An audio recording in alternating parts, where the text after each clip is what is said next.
Oi gente, bem-vindo a mais um vídeo no canal e hoje a gente vai ranquear todos os livros do Tolstói que eu já li até agora.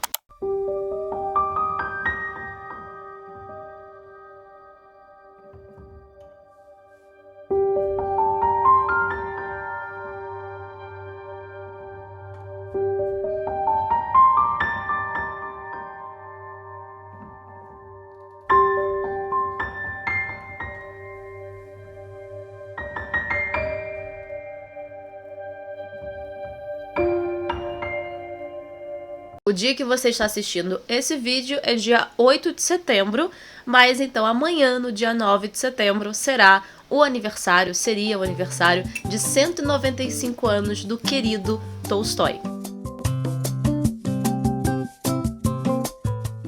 Esse vídeo era uma ideia que eu já tinha falado aqui pra alguns, que seria do Shakespeare. Eu ia fazer uma série de vídeos ranqueando até onde eu li os títulos de um autor e um autor específico, e eu ia começar com Shakespeare, mas eu fui vendo ali pelas continhas, pelas datas, e calhou ser o aniversário 9 de setembro, Tolstói, que eu tinha esquecido, e eu falei, por que não? A gente tem que começar com ele, até porque eu li uma quantidadezinha aí de títulos e eu acho interessante falar qual é o meu favorito ali, top 1 até embaixo, o último lugar. E eu li no total de 8 títulos. O que é engraçado é que os 8 títulos estão apenas aqui. Aqui nós temos um volume que eu vou mostrar pra vocês, que tem mais de uma novela do autor, em torno de 5 novelas do autor, que é o que ele escreveu muito. Então eu vou usar ela, mas eu tenho outras edições. Eu tenho edição, por exemplo, de Guerra e Paz, que fica num box. Eu tenho edição da LPM, enfim, que eu já mostrei em outros vídeos aqui, mas eu não lembro se eu já mostrei essa edição aqui mais tempo, né, pra vocês. Então eu vou utilizá-la, porque ela tem mais de um título, e aí eu ranqueio dessa forma. Então a gente tem 8 títulos, e desses 8 títulos eu vou começar então, pra mim, quem eu colocaria em 8º lugar até o primeiro lugar. Pra quem já me acompanha, quem já me conhece, sabe quem eu colocaria em primeiro lugar, né? Muitos deles eu já comentei bastante do que se trata a obra, do que eu gostei na obra. Vou deixar linkado aí, deixar na descrição, os vídeos que eu já comentei sobre alguma obra do Tolstói aqui no canal.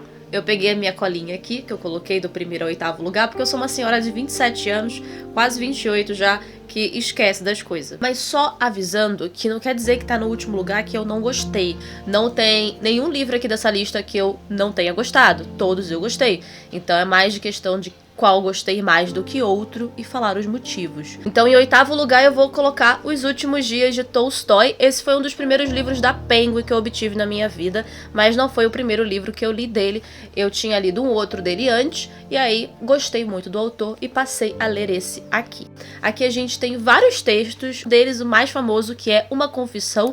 Você encontra em outras versões também uma confissão, separadinho, porque é um texto muito curtinho, e a gente vai ver aqui uma outra fase do Tolstói, uma fase mesmo que ele se entregou espiritualmente, e muitas questões que ele trata aqui sobre vegetarianismo, a sua espiritualidade, a sua relação com Deus, que foi radicalmente modificada antes, quando ele escreveu Ana Karenina, Guerra e Paz, etc. Até o comportamento dele com a sua própria família se modificou muito, então ele se dedicou a esses textos para provar isso. Aqui a gente não tem só textos de não ficção, a gente também tem contos e também algumas parábolas. Ele coloca aqui contos voltados mesmo para cristianismo, coisa do tipo, mas como uma forma de mostrar a experiência dele, do que ele está sentindo agora de fato e do que ele pensa a respeito das questões de pecado, de amor, de sexo, de alimentação, e como isso tudo é influenciado pelo que ele é agora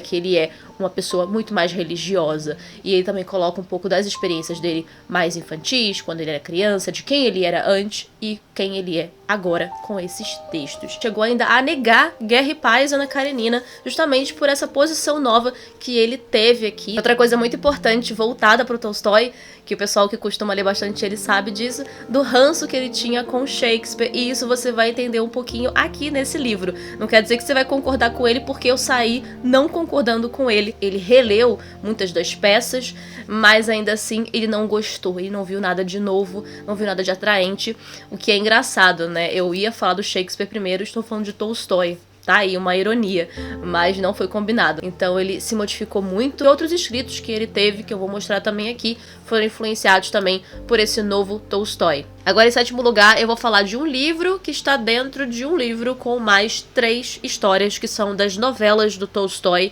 Eu tenho nessa versão aqui, que tem apresentação e tradução do Rubens Figueiredo. Então, cada uma dessas histórias que estão aqui, que eu vou comentar ainda nesse vídeo, cada início tem uma introduçãozinha do Rubens Figueiredo. Essa é uma edição da Todavia que eu super recomendo. Eu gosto muito da tradução e eu não tenho separadinho pela Editora 34. Eu gostaria muito de ter para fazer minha coleção. Mas um dia eu terei, quem sabe, aproveitar umas promoções aí. Nós temos então no sétimo lugar, eu vou usar o Padre Ciergue ou Padre Sérgio em traduções diferentes. O Padre Ciergue então é uma dessas novelas, histórias mais curtas, em que a gente vai acompanhar esse padre que é influenciada pelas novas ideias do Tolstói aqui. Então esse livro os primeiros escritos dele foram feitos entre 1890 e 1891, a gente já tem o Tolstói com seus 63 anos de idade. Então aqui a gente tem um texto que muitas vezes foi abandonado e depois voltava.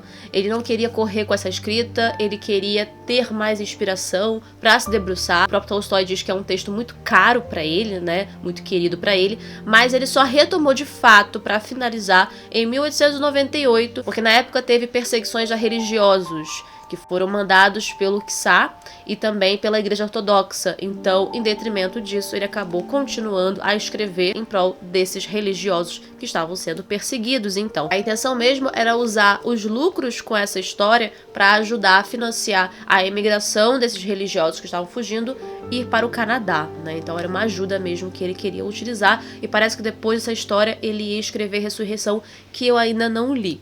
Mas é uma história que a gente vai ver um personagem que tinha uma vida brilhante ali, né? Ele ia casar com uma moça, ele era um príncipe, comandante do primeiro esquadrão, só que ele larga tudo, se desliga do exército para virar um monge. Então ele simplesmente abandona toda essa vida que ele tinha para virar um monge. E a história vai ser justamente isso. Ele vai ficar recluso, isolado, dedicado à religião. Vão ter momentos em que ele vai passar por uma tentação, uma moça, né? Um grupo, na verdade, vai usar uma moça para tentar ele.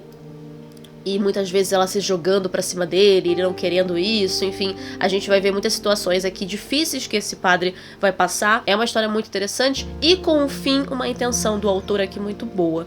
Então eu recomendo pra quem quiser também ler as novelas dele, mas não é minha favorita.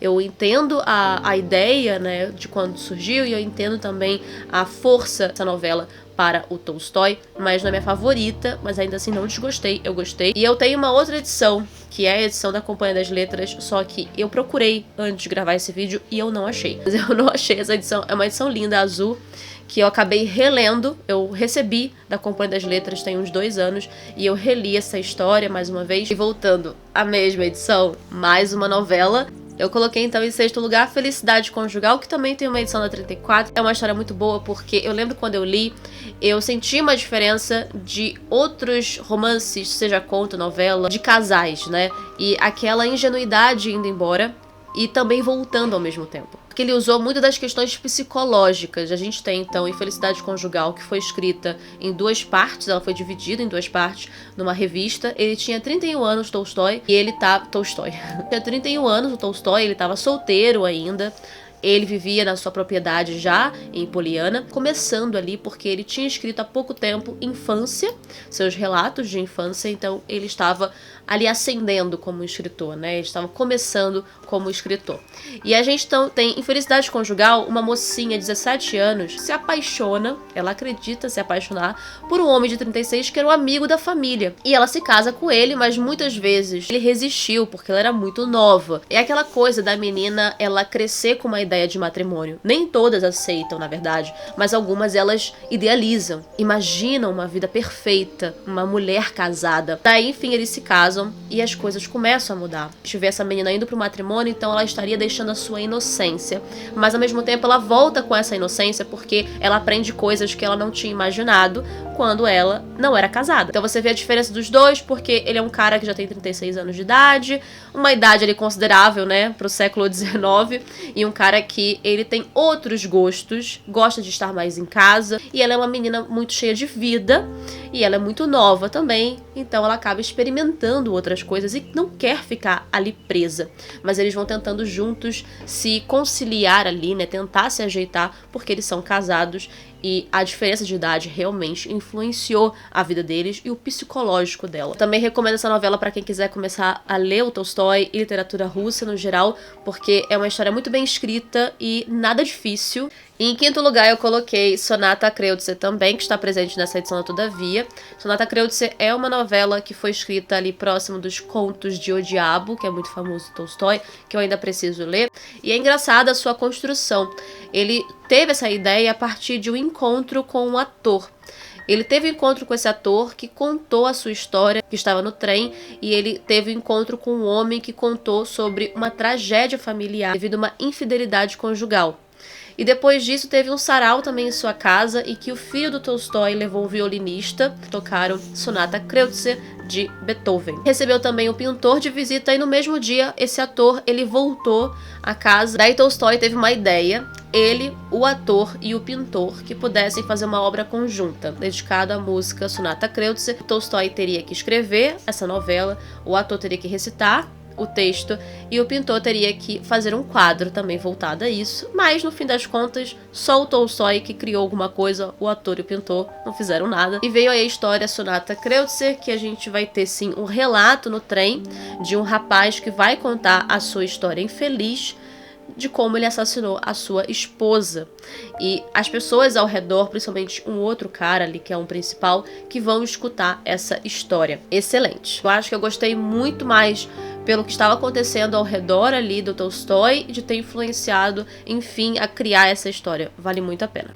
Em quarto lugar, eu já falei zilhões de vezes sobre esse livro aqui. É um resgate da editora 34 de uma edição antiga que tinha pela Kozak Naif. Eu estou falando de Cupom Falso, ou Cupom Falso, e é uma novela extremamente pesada, mas que traz muita reflexão. E o Tolstói realmente traz algo que estava acontecendo na Rússia, né, que tinha acontecido, sobre o cupom falso. As pessoas falsificavam mesmo em troca de dinheiro. É o start, é a ponta do iceberg que a gente vai conhecer essa história a partir de um cupom realmente falso, que vai estender em duas partes. São divididas em duas partes, diversas outras revoltas, diversas outras eclosões que vão ter nessas histórias só por conta desse cupom falso. E muita violência vai acontecer, muita redenção também, muita contradição, muitas pessoas revoltadas das classes mais pobres, dos ricos, enfim, é muito interessante. Eu já indiquei isso diversas vezes, mas ele tá em quarto lugar porque os outros três que eu tenho pra falar depois dele são obras extremamente importantes para mim.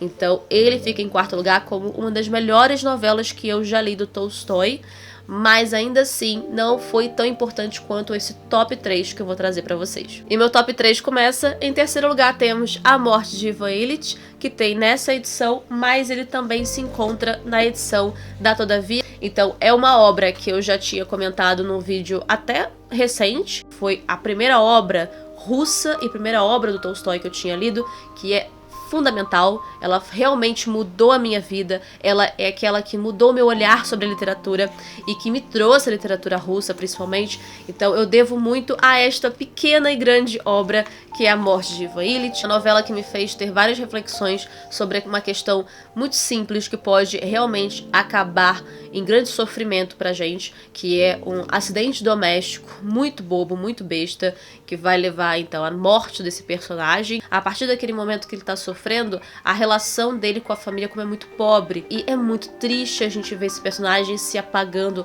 Eu acho que é o mesmo sentimento que eu tive quando eu li A Metamorfose do Kafka. É um sentimento que a gente vê e não consegue fazer nada, de falta de compaixão mesmo. E é triste ainda porque a gente sabe que ele vai morrer, porque o título é a morte dele. Então sim, é uma obra muito importante, é uma obra que me fez conhecer muito mais coisa que eu não estava achando que ia conhecer com este pequeno livro. Então tá aí, meu terceiro lugar, A Morte de Ivan Ilitch. E agora vem uma parte muito difícil, né? Nossa, qual será então o segundo e o primeiro lugar de Bruni Livros? Eu estou falando de Ana Karenina e Guerra e Paz, né? Suas duas grandes obras-primas, mas qual dos dois eu coloquei em primeiro e em segundo lugar? Bom, então em segundo lugar eu coloquei Guerra e Paz, que eu li na versão da Oxford War and Peace, em inglês. Como muitos já me acompanham aqui, já sabem que eu não tive nenhuma vontade ali específica, eu só peguei e li. São as duas mais importantes obras do autor, mesmo que ele tenha mudado de opinião ao longo da vida dele, mas eu não mudei minha opinião. É uma das obras mais importantes, um dos melhores livros que eu já li na minha vida, e um livro mas tão pesado, não só no sentido físico, mas no sentido realmente do contexto, do conteúdo, e a gente vê de tudo nesse livro. Você encontra não só um romance, um triângulo amoroso, a gente encontra guerras, a gente encontra um contexto realmente histórico, questões familiares, a gente encontra matemática, questões de guerra, estratégia de guerra. Fico até sem fôlego pra falar, porque é muita coisa. E aqui a gente tem uma história com 3 grandes personagens, que é o Andrei, o Pierre e a Natasha. O Andrei é um cara que conhece mais a política e principalmente a guerra. Ele é um cara mais velho também, ele tá cansado das fofocas da aristocracia, das futilidades que estão em volta dele. A Natasha começa a história criança, então ela tem ali seus 10, 11 anos, mais ou menos, e ela não tá muito preocupada com isso, né? E a gente vai ver o desenvolvimento dessa personagem ao longo da história. O Pierre tava em Paris e depois ele volta pra Rússia, então tudo que ele trouxe de Paris, tudo que ele trouxe de ensinamentos estrangeiros, ele tem ali uma forte conexão com Napoleão, mas isso vai mudando ao longo da história também. E uma cena interessante aqui nesse livro que eu não achei que encontraria, é bem no início do livro, aliás, quando a gente já conhece o Pierre, esse personagem, que vai se envolver com a maçonaria. E uma coisa que é interessante, a gente não conhece de fato o que acontece lá dentro, mas o Tolstói vai mostrar a iniciação dele na maçonaria. Eu achei isso muito interessante. Tem de tudo aqui nesse livro, literalmente. A Guerra e Paz, ela não é só a guerra e depois a paz de confrontos mesmo mais físicos, mas é também no seu interior. A guerra que enfrentamos e a paz que obtemos no final. E não tinha como ser outro nesse primeiro lugar. Então, pra quem me conhece, não existiria Tolstói pra mim se não tem Ana Karenina. Primeiríssimo lugar. Eu me apaixonei por essa obra desde o primeiro momento em que eu saltei na frase mais famosa, no seu parágrafo mais famoso.